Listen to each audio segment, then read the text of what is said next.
Students, कैसे हो सारे के सारे यार। अभी तक हम पढ़ रहे थे सीपीयू और कंप्यूटर एनालिसिस को पढ़ रहे थे, तो इसमें हमारे दो टॉपिक बच रहे हैं, जो कि एक आपकी कैश मेमोरी और दूसरा है स्टोरेज यूनिट। तो आज हम उसको कवर कर लेते हैं और साथ में ही आप लोगों से बोलूँगा कि यार अभी तक जो भी स्टूडेंट चैनल को वीडियोस देख रहे हैं, पढ़ रहे हैं, अच्छी बात है, चैनल को सब्सक्राइब कर दो, सपोर्ट करना भी सीखिए आप लोग, क्योंकि यार आपको आपके पढ़ाने में कितना एफर्ट लगता है वो हम कभी लाइव में बात करेंगे, आपको दिखाऊंगा मैं प्रॉपर वीडियो बना के। चलो हम अभी बात करते हैं कैश मेमोरी से। सबसे पहले देखेंगे कैश मेमोरी बेसिकली है क्या। अब मैंने आपको रैम में ये पढ़ाया था कि जो रैम होती है, ये हमारी जो रैम है, ये क्या करती है कि मेमोरी से पहले डेटा लेती है, उसके बाद उसको प्रोसेस करती है। अब जितनी जल्दी डेटा मेमोरी से ले लेगी उतनी जल्दी आपकी जो भी प्रोसेस होनी है वो हो जाएगी। तो कैश मेमोरी का देखो काम क्या है। कैश मेमोरी का काम है कि ये आपकी एक हाई स्पीड मेमोरी है। क्या है ये, इसको लिख लिया जाए थोड़ा। ये आपकी क्या है, एक हाई स्पीड मेमोरी। और ये देखो इसका काम क्या है, it helps to speed up access data. देखो मैंने आपको बताया था, इसको हम ये भी लिख सकते हैं, it helps to increase to decrease. क्या लिखेंगे यहाँ पर हम, डिक्रीज। अब देखो डिक्रीज को लिखने के कई सारे तरीके होते हैं। हम इसको ऐसे भी लिख सकते हैं, ठीक है, डाउन का सिंबल बना के, या फिर हम सीधा ऐसे भी लिख सकते हैं, या फिर हम पूरा डिक्रीज भी लिख सकते हैं। तो ये शॉर्ट नोट्स बनाने के कुछ तरीके होते हैं। नोट्स कैसे बनाए जाते हैं, to decrease memory access time. अब मेमोरी एक्सेस टाइम क्या होता है, ये मैं आपको पिछली बार ही बताया था, दोबारा से बता देता हूँ कि ये जो रैम है, इसको मेमोरी, ये आपकी मेमोरी है, ठीक है, इससे डेटा चाहिए।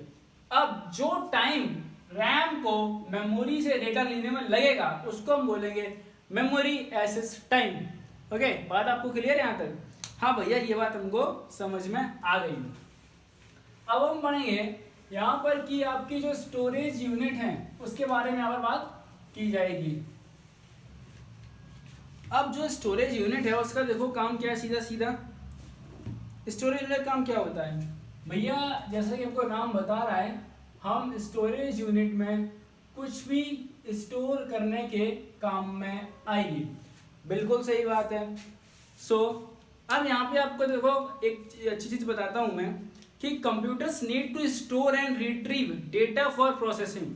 अगर तुमको ये बात समझ में आ गई तो पूरा कंसेप्ट समझ लोगे स्टोरेज यूनिट का।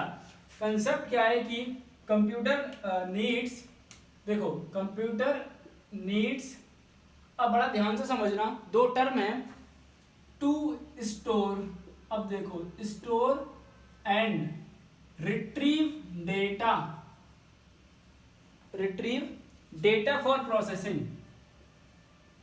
अब क्या है ना कि जो हमारे आदत पड़ चुकी है सिंपल लैंग्वेज पढ़ने की, तो फिर तुम स्टैंडर्ड इंग्लिश कभी ऐसे सीख ही नहीं पाओगे। अब यहाँ समझो, दो टर्म तुमको समझाऊंगा मैं। पहला हो गया तुम्हारा यहाँ पे क्या, स्टोर और रिट्रीव। देखो आपने अगर अपने फोन में सेल्फी खींची, इंस्टा पे अपलोड करनी थी हमको, है ना, लाइक्स चाहिए थे, आपने फोन खोला और इससे करके सेल्फी खींची, तो उस फोटो खींचने के बाद आपको कुछ चाहिए, क्या करने के लिए, स्टोर करने के लिए। क्या करने के लिए, स्टोर करने के लिए। तो ये हो गया स्टोरिंग ऑफ इंफॉर्मेशन।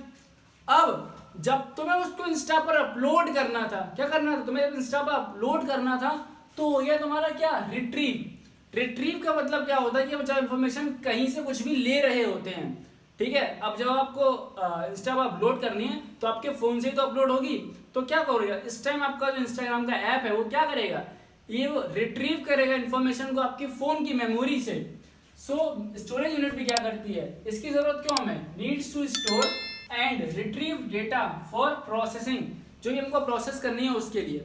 हम एक और एग्जांपल से समझ लेते हैं, बहुत अच्छा एग्जांपल है ये, कि जब हम स्कूल में होते हैं तो हमको एप्लीकेशन लिखते हैं। हमारा मान लो हम क्या करते हैं, यार स्कूल नहीं आना है, क्या करें भाई, एक काम कर, फीवर की एप्लीकेशन दे दे, करते हैं ना हम लोग। अब हमने क्या किया कि एप्लीकेशन टाइप कर ली, हम थोड़े स्मार्ट थे, एप्लीकेशन को हमने टाइप कर लिया और हमने क्या किया, एक फॉर्मेट होता है जो हमने कॉपी किया, पेस्ट किया, डेट वेट चेंज कर दी, स्कूल नाम चेंज किया, ठीक। प्रिंट कराया, स्कूल में जमा कर दिया। अब जब हमने उसको प्रिंट कराया, हमने जब सेव किया, तो हमें किस चीज की जरूरत पड़ेगी? हमें सेव करने का मतलब क्या हुआ कि हमने उसको क्या किया, हमने उसको स्टोर करा, ठीक है। और जब अब क्या हुआ भाई, चलो एक बार तो काम चल गया हमारा, कुछ दिन बाद फिर से हमारा तबीयत खराब हुई या फिर हमें स्कूल जाने का नहीं मूड हुआ तुम्हारा, तो हमने क्या किया यार, वो एप्लीकेशन थी ना पहले जो हमने सेव करी थी यानी स्टोर करी थी, उसमें हम डेटा को चेंज कर देते हैं और उसको हम दोबारा से स्कूल में चिपका देंगे, है ना। तो हम क्या करेंगे, अच्छा एक बात बताओ, अब तुमने सेव कर रखा था, तो तुम जब उसको दोबारा से यूज करोगे, मतलब कि हम उसको क्या कर रहे हैं, रिट्राइव कर रहे हैं वहां से। ओके, सो ये भी बात तुमको समझ में आ गई होगी।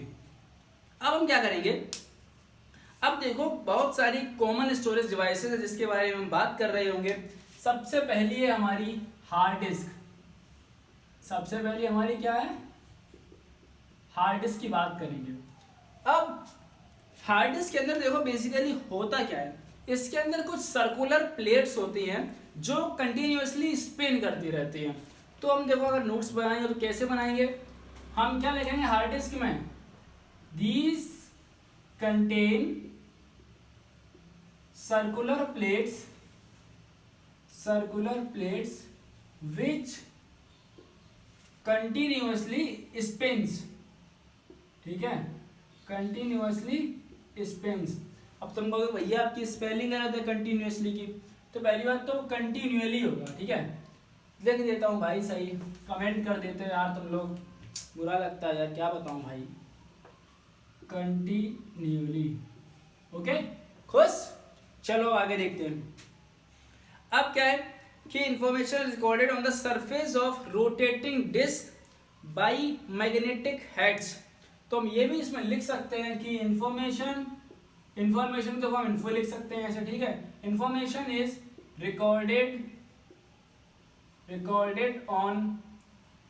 Recorded on surface of rotating disk, on surface of rotating disk. अब यहां से मेरा जो ये पढ़ाने का तरीका है, यहां से तुम एक चीज समझ सकते हो कि हम नोट्स कैसे बनाते हैं, ठीक है। अब आगे जो हार्ड डिस्क है, हमारी हार्ड डिस्क की देखो कैपेसिटी क्या होती है। आजकल की जो आपकी हार्ड डिस्क है वो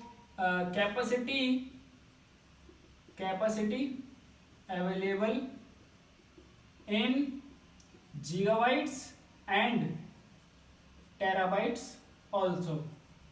हम इसकी जनरली आगे ये लिख देंगे जनरली कि आजकल जो वो यूज में आ रही हैं वो जीबीज और टेराबाइट में होती हैं। और जीबी और टेराबाइट क्या होता है ये मैंने बताया था, और तुमको मैंने होमवर्क भी दिया था भाई कि आपको 1 योटाबाइट को कन्वर्ट करना था जीबीज में, और तुम में से कुछ बच्चों ने वो काम नहीं करा है, तो यार ऐसा ना करो। ओके, चलो अब हम बात करेंगे नेक्स्ट। सेकेंड जो है हमारे पास वो है सीडीज। सीडी, अब सीडी का फुल फॉर्म पहले देख लिया जाए, क्या है सीडी। सीडी का फुल फॉर्म क्या होता है वो देखते हैं। सीडी का फुल फॉर्म होता है कॉम्पैक्ट डिस्क। क्या होता है, कॉम्पैक्ट डिस्क। अब कॉम्पैक्ट डिस्क बेसिकली है क्या, देखो सीडीज आर रिलेटिवली चीप, बहुत सस्ती होती हैं ये, और storage capacity up to 700 MB। ये लिख लेते हैं हम यहाँ पर कि पहला पॉइंट क्या है हमारे पास कि दीज आर चीप। दूसरा पॉइंट क्या है, having storage capacity up to 700 MB।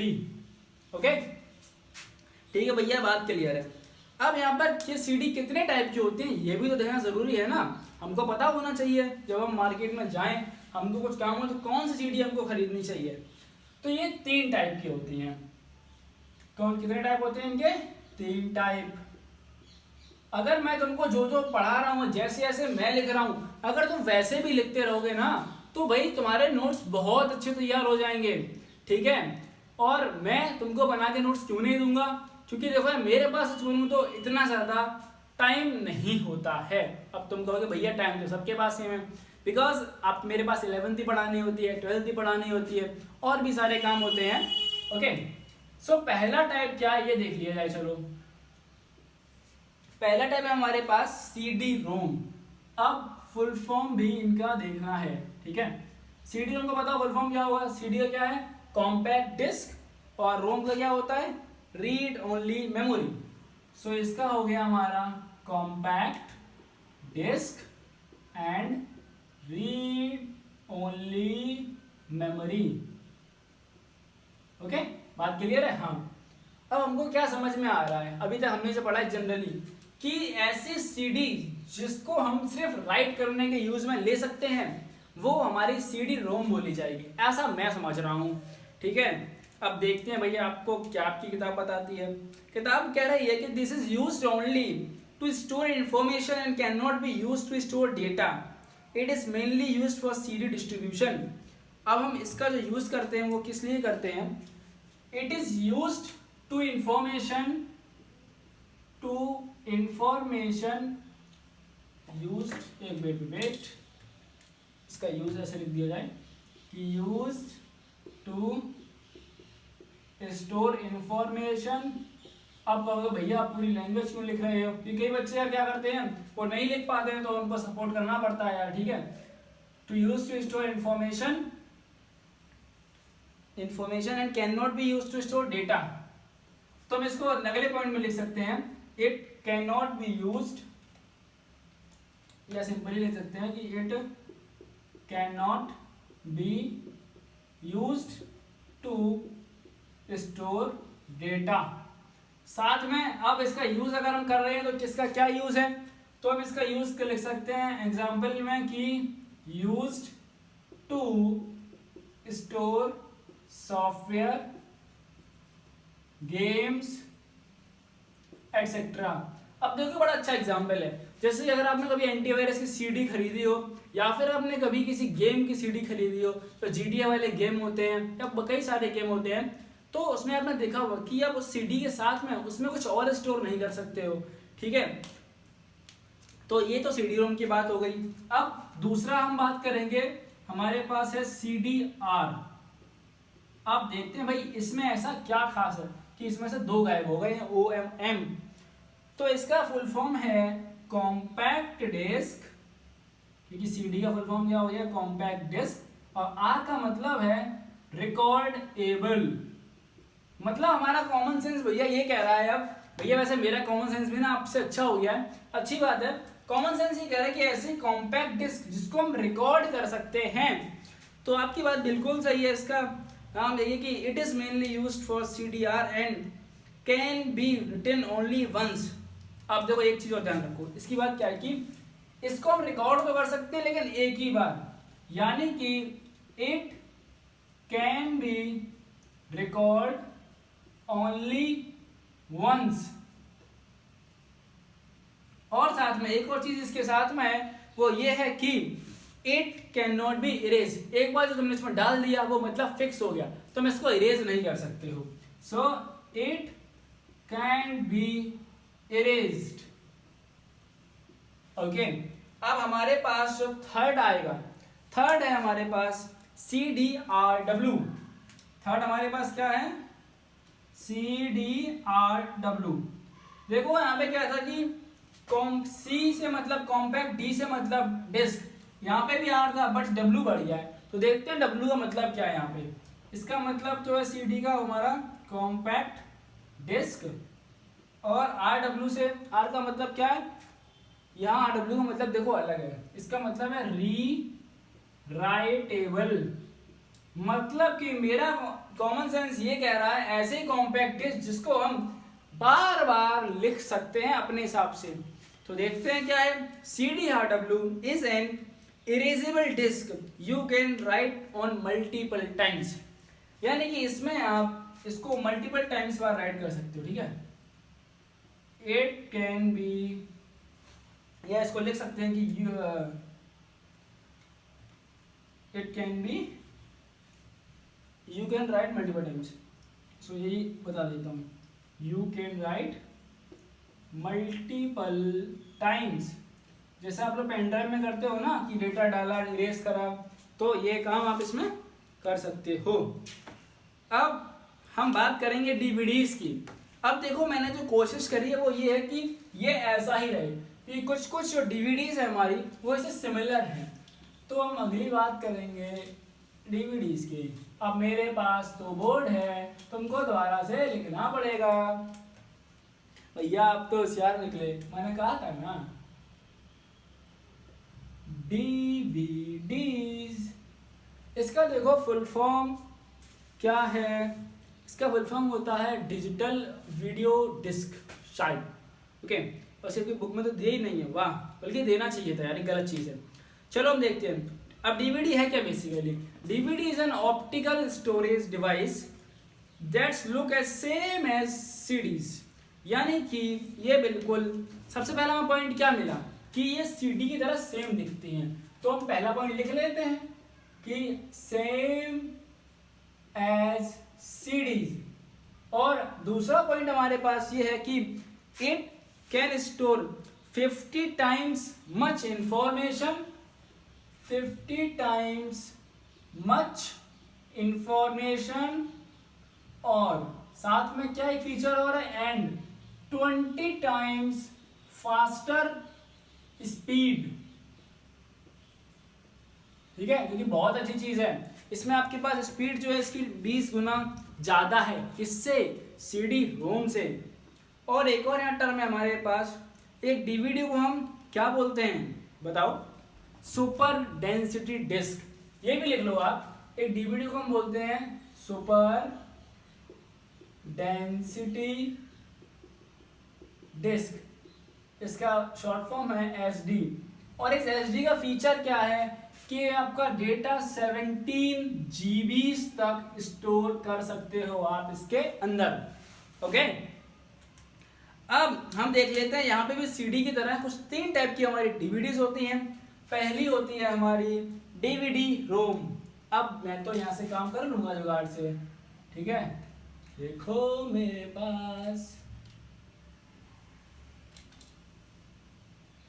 तो मेरा क्या हो गया, ये यार बिगाड़ना ही पड़ेगा, नहीं मानोगे तुम लोग। लो भाई, पहली हमारे पास डीवीडी रोम। अब डीवीडी रोम भी हो क्या करेगी, बिल्कुल सेम काम करेगी। इसमें क्या है, ये भी रीड ओनली डीवीडी है। आपने इसमें एक बार कुछ स्टोर कर दिया तो आप इसको चेंज नहीं कर सकते हैं, ठीक है। सो इसमें हम सीधा सीधा ये लिख देंगे कि once stored information can not be changed. वंस stored information stored or information cannot be changed। दूसरा टाइप हमारा क्या है? दूसरा टाइप हमारा वही DVDR, ओके। दूसरा है हमारा DVDR। अब CDR में क्या था कि रिकॉर्डेबल थी, यानी कि हम उसको एक बार रिकॉर्ड कर सकते थे, हम उसको एक बार रिकॉर्ड कर सकते थे और हम उसको इरेज नहीं कर सकते थे, है ना। अब देखते हैं डीवीडी में ऐसा क्या है। डीवीडी में है कि हम राइट कर सकते हैं, सेम इसमें वही चीज है। हम उसमें एक बार स्टोर करेंगे और उसको कई बार देख सकते हैं। तो इसमें भी हम वही लिख देते हैं क्या कि it can B record only once but it can be retrieved multiple times। आप कहोगे तो भैया आपने यूज क्यों नहीं लिखा? देखो यार क्या है ना कि मैं अगर सिंपल भाषा मैं भी लिखूंगा तो तुम भी वही सीखोगे। तो बेटर है कि हम कंप्यूटर में स्टैंडर्ड लैंग्वेज को सीखें, जो हमको थोड़ा सा कहीं ना कहीं आगे जा करके हेल्प करेगी। तीसरा है हमारा तीसरा हमारा क्या था सीडी में? कॉम्पैक्ट डिस्क रीराइटेबल था। तो डीवीडीज में क्या होगा? डीवीडीज में भी सेम है। सेम क्या है? डीवीडी और हमारा आरडब्ल्यू का मतलब क्या है? डीवीडी रीराइटेबल, ठीक है। तो रीराइटेबल में क्या कंसेप्ट था कि हम जितने बार चाहे उसमें स्टोर कर सकते हैं और हम उसको यूज कर सकते हैं। तो सेम यहाँ पे है कि it can B recorded, it can be recorded multiple times,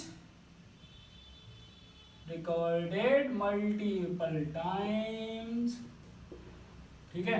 और दूसरा क्या हो जाएगा कि it can be retrieved multiple times, ठीक है। अब यार राइटिंग को प्लीज इतना मत कोसना, यार एक टाइम था जब मेरी भी राइटिंग बहुत अच्छी हुआ करती थी, वैसे है तो आज भी, बट आपके वीडियो में थोड़ा फास्ट लिखना पड़ता है। सो बस अब हमारे पास दो चीज़ें और बच रही हैं, वो है पहली हमारे पास है फ्लैश मेमोरी। अब देखो फ्लैश मेमोरी का कंसेप्ट क्या है ये हम देखते हैं। फ्लैश मेमोरी देखो, कभी आपने वैसे फ्लैश सेल का नाम सुने हो, जो अमेजन पे आती है ना, दिवाली में फ्लैश सेल आती है आपकी। हाँ भैया आती तो है। भैया आपका बोर्ड काला काला हो गया।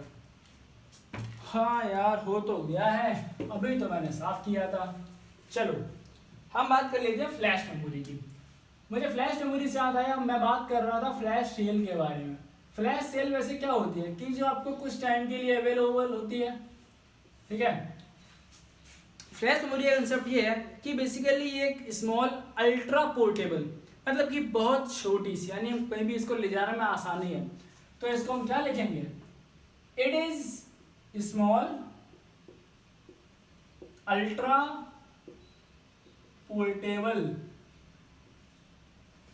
Portable storage device with solid state memory.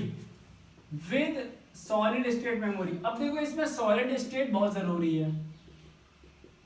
Solid state memory होता क्या है कि सॉलिड स्टेट जो मैकेनिज्म होता है उसके अंदर कोई भी मूविंग पार्ट्स नहीं होता है। ओके, सो हम ये भी लिखेंगे कि it does not have any moving part like magnetic tape. कि आपके हार्ड डिस्क में क्या होता है कि मैग्नेटिक टेप होती है, पार्ट लाइक मैग्नेटिक टेप। और इसके बारे में कुछ और भी हम थोड़ा देख लेते हैं। इसके बारे में एक और चीज है, वो ये है कि इसकी जो रेंज दी गई है, ठीक है। अब रेंज क्या है कि यार 256 MB से 128 GB तक की है। अगर आपको जनरल इसका एग्जांपल दूं, जैसे कि पेन ड्राइव हो गया, SD कार्ड हो गया, तो उसकी जो रेंज होती है वो नॉर्मली सबकी बुक में दी गई 128 MB, वेयर 128 MB तो कोई यूज नहीं करता है, 120 MB to 120 GB। मोस्टली जो हम यूज करते हैं वो होती है हमारी 4 GB की रैम, 8 GB, 16 GB, 32 एंड 64। ये मैं आपको बता रहा हूँ मोस्टली और जनरली जो यूज करी जाती है। अब हमारी इसमें लास्ट है वो एक ये बच रही है हमारी, क्या है, ब्लू रे डिस्क। ये बड़ी ही आप लोगों ने सुना होगा इसको, मतलब एक टाइम था इनका भी ब्लू रे का, बट अब तो यार बहुत ज़्यादा डिस्क कम हो गई। आपको जो नए लैपटॉप मिलेंगे ना उसके अंदर भी आपको आजकल तो DVD ड्राइवर आता ही नहीं है। बट कोई नहीं भैया, हमको बताओ, मैं बिल्कुल बताऊंगा। लो ब्लू रे डिस्क। अब कई बार बच्चे सोचते हैं ना कि भैया एक बात बताओ, आप पुराना को पढ़ा क्यों रहे हो, ये जरूरत क्यों है। क्या होता है कि जब आपको पहले चीजें पता चलेंगी कि चीजें पहले कैसे काम करती थी, फिर टेक्नोलॉजी कैसे इवॉल्व हुई है, तभी तो आप अपना दिमाग लगा कुछ इसको अगली चीज बना सकते हो, समझे। चलो आओ मत करते हैं। ब्लू रे डिस्क का इसको हम BDV शॉर्ट फॉर्म में बोलते हैं। और बेसिकली है क्या, इसका जो मेन यूज है high definition video and data storage का। ओके, इसका मेन यूज इतना ही है, it is used to store high definition data, high definition video and data। Okay, अब हाई डेफिनेशन देखो, यहां से आपको एक और एग्जांपल बताता हूं।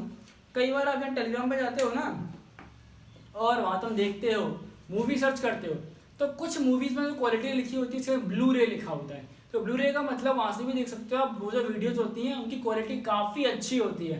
मतलब कि ब्लू रे में जो भी डेटा स्टोर होता है वो काफ़ी हाई क्वालिटी का है, डेफिनेशन से मतलब है क्वालिटी। और साथ में ये बता दूं आपकी जो एक फ्लूइड डिस्क है वो डेटा स्टोर कर सकती है। So it can store up to कितना 128 GBs, store up to 128 GBs. अब यहाँ पे एक और चीज ध्यान रखो कि कई सारे बच्चे हैं जिन्होंने ये चीज बोली थी कि भैया आप थोड़ा सा स्लो पढ़ा रहे हैं, तो अगर आपको स्लो लगा करे तो यार आप लोग ना YouTube में ऑप्शन होता है स्पीड का, इसको स्पीड कर लिया करो। यार बात क्या है ना कि जिस बच्चे को स्लो लग रहा है तो वो फास्ट तो कर सकता है, बट अगर आप हमेशा किसी चीज़ को स्लो करोगे तो उसका मज़ा खराब हो जाता है। अब हमारा लास्ट टॉपिक है द सिस्टम बस, हम इसको कंप्लीट कर लेते हैं और हमारा ये जो कंप्यूटर ऑर्गेनाइजेशन है वो खत्म हो जाएगा। अब बेसिकली एक सिस्टम बस देखो है क्या। A system bus is an electronic pathway composed of connecting cables and that connects major component of a computer system। अगर मैं आपको एक डायग्राम दिखाना चाहूँ जो मैंने आपको बना के दिखाया था, आप इस डायग्राम में अगर आपको वैसे दिख रहा होगा ये डायग्राम, ठीक है, ये आप देख रहे हैं बस क्या कर रहा है, ये इन सभी चीज़ों को कनेक्ट कर रहा है।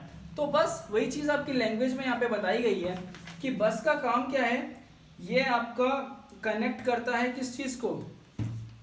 सबसे पहले देखो ये है क्या, it is an electronically pathway, it is an electronically pathway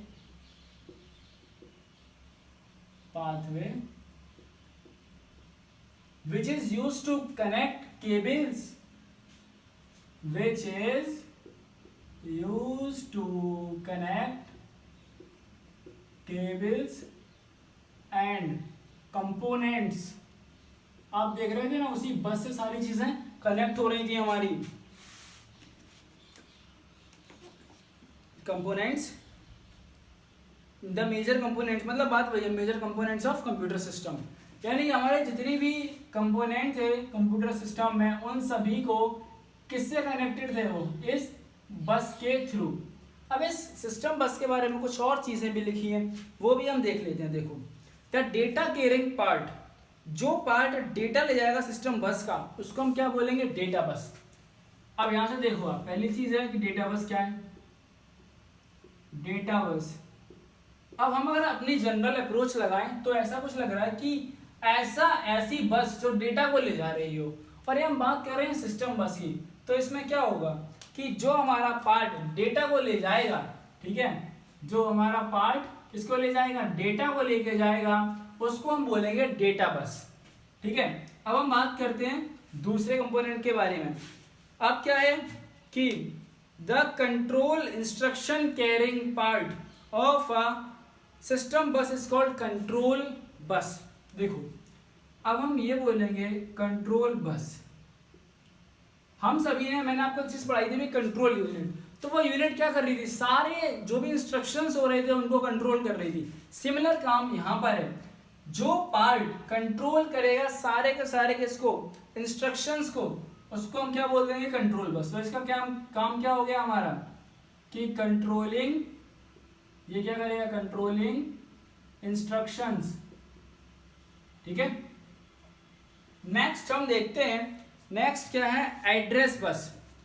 अब आप अपने जनरल उससे ये सोचो ये क्या करता होगा, मुझे लगता है ये सभी को एड्रेस बांटने का काम इसका होगा।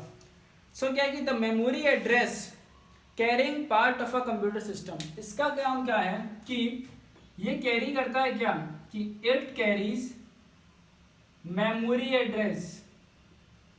और मेमोरी एड्रेस किस चीज का, memory address, it carries memory address carrying part. ये बेसिकली जो एड्रेस बस है हमारी वो मेमोरी एड्रेस लेके जाएगा, इसका काम क्या है, मेमोरी एड्रेस ले जाने का। साथ में अब एक और टाइप की बस है जो उसको हम बोलेंगे आईओ बस। चलो उसके बारे में बात करते हैं। ये रही हमारी क्या, आईओ बस। अब देखो इनपुट और आउटपुट को हम इस तरह कंप्यूटर में आईओ लिख देते हैं, तो वो पार्ट सिस्टम बस का जिसका काम है इनपुट और आउटपुट को ले जाने का, उसको हम बोलेंगे क्या, आईओ बस। ठीक है, सेम चीज लिखी हुई है, आप पढ़ सकते हैं, किताब भी पढ़ा करिए, जरूरी होती है। A separate type of bus called I/O bus connects the input, output and other external devices to the system. So इसमें हम क्या लिखेंगे? It's connect क्या? Input, output and other external devices to system. Okay so बस students आज की video में इतना ही और हमने अपना कवर कर लिया है कंप्यूटर ऑर्गेनाइजेशन। अगली वीडियो में हम बात करेंगे मोबाइल सिस्टम ऑर्गेनाइजेशन के बारे में। और देखो मुझे ये नहीं पता कि आपके स्कूल में ये सब चीज़ें पढ़ाई जा रही है या नहीं पढ़ाई जा रही हैं, बट मेरे हिसाब से अगर आपकी किताब में जो भी चीज़ लिखी हुई है आपके सिलेबस में है उसके बारे में आपको अच्छे से पढ़ाया जाना चाहिए, क्योंकि इस किताब में आगे कुछ ऐसी सी चीज़ें हैं जो कि मैंने बीटेक में आके पढ़ी और अगर मुझे उस टाइम पढ़ाई गई होती तो मैं यहाँ बहुत अच्छे से और इजीली समझ लेता। सो आप सभी के लिए तो मैं इतना ही बोलूँगा कि मैं पूरी कोशिश करूँगा आप सभी लोगों को अच्छे तरीके से समझाने की।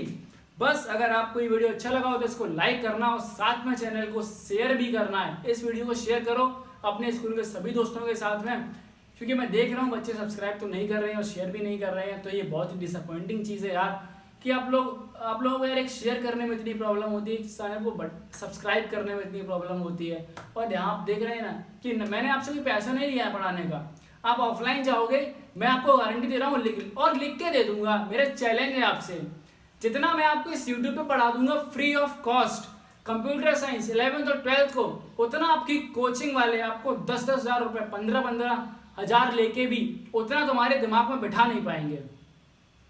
सर बातों को साइड में रखते हैं, आप लोग चैनल को सब्सक्राइब जरूर करना और साथ में वीडियो को शेयर कर देना। मिलेंगे आपसे मैं एक और ऐसी नेक्स्ट वीडियो के साथ में।